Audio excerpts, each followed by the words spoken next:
டாஸ்மாக் கடையை தமிழகத்துல மூடப்படுமா மூடப்படாதா? உங்களுடைய கருத்து என்ன சார்? இது நிறைய கருத்து சொல்லிட்டாங்கம்மா.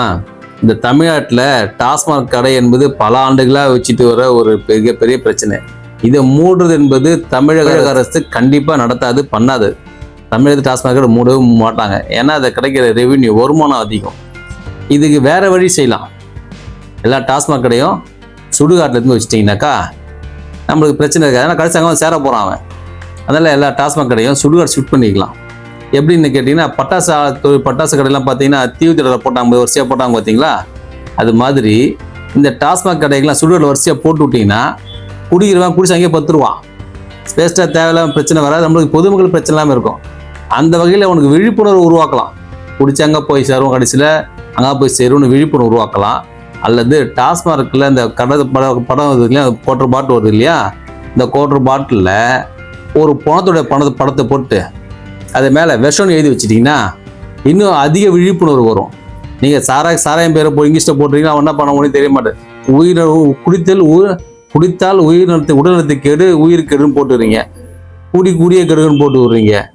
ஆனால் அதெல்லாம் என்னென்னா, இதெல்லாம் படித்தவங்க சரி, படிக்காத அது சின்ன எழுத்துல போடுறீங்க. அதுக்கு பதிலாக ஒரு பணத்தை வச்சுட்டு அதுக்கு மேலேயே இது விஷம்னு போட்டு பெருசாக கொட்டையில் போட்டுருங்க. நீங்கள் எந்த பேரை வச்சுக்கங்க, ஆனால் அந்த பாட்டிலில் விஷம்னு போட்டுருங்க. அதை பார்க்குறோம், அவன் திருந்துவான். விஷத்தை குடிக்கணுமா, அவன் விஷம் தெரியாமல் குடிக்கும். அது ஸ்லோ பாய்சன். அது அவனுக்கு விழிப்புணர்வு ஏற்படுத்தினா அது ஒரு வகையில் நீங்கள் மூடத்தில் அவன் வரமாட்டான் கடைக்கு. நஷ்டங்கிற வருமானத்தை கவர்மெண்ட் நடத்தாது.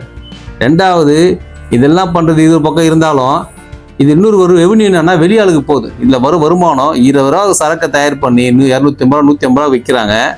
இதை தடுக்கணும்னா அரசாங்கம் இதை எதிர்த்து நடத்துது. இந்த டாஸ்மார்க்கு அரசாங்கம் நடத்துச்சுன்னா அதில் ஒரு வருமானம் தனியாருக்கு போகாது. குறைந்தபட்சம் அந்த வருமானம் கவர்மெண்ட்டுக்கே வந்துடும். நாங்கள் குடிக்கிற காசு அரசாங்கம் செலவாகும்.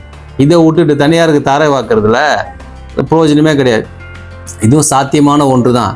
ஏன்னா இந்திரா காந்தி பீரியடில் பேங்க்கு தனியாருக்கு சொந்தமான பேங்க்கில் ஒன்றிணைச்சு தான் அரசாங்க பேங்க் ஆக்குனாங்க. அது ஒரு காலத்தில் நடந்தது. தனியார் பேங்க் இருக்கக்கூடாது, எல்லாம் அரசாங்க வங்கியாக இருக்கணும்னு சொல்லிட்டு இந்திரா காந்தி அந்த காலத்தில் தனியார் பேங்க்கெல்லாம் ஒன்றிணைத்து கவர்மெண்ட் தான் பேங்க் நடத்தணும் கொண்டு வந்தாங்க. அது மாதிரி ஆலைகள்லாம் ஒன்றா எடுத்துட்டு இந்த ஆலைகள்லாம் கவர்மெண்ட் நடத்தணும்னு சொல்லி எடுத்துட்டிங்கன்னா இந்த வருமானம் வெளியே போகாது குறைந்தபட்சம். ரெண்டாவது, இந்த டாஸ்மாக் கடையில் பேனர் வைப்பீங்களா, டாஸ்மாக் கடை வைக்கிறீங்களா, அதுக்கு பதிலாக தமிழக அரசு மதுபான கடைன்னு வச்சுட்டு அதுக்கு யார் அது முதலமைச்சர் இருக்காங்களோ முதலமைச்சர் போட்டோவை அதில் ஒட்டிட்டு அது மட்டும் இல்லாமல் அந்த தொகுதி MLA, MP, councillor, ward member எல்லாரும் ஃபோட்டோ வரிசையாக போட்டு பேரோட போட்டிங்கன்னா இன்னும் நல்லாயிருக்கும்.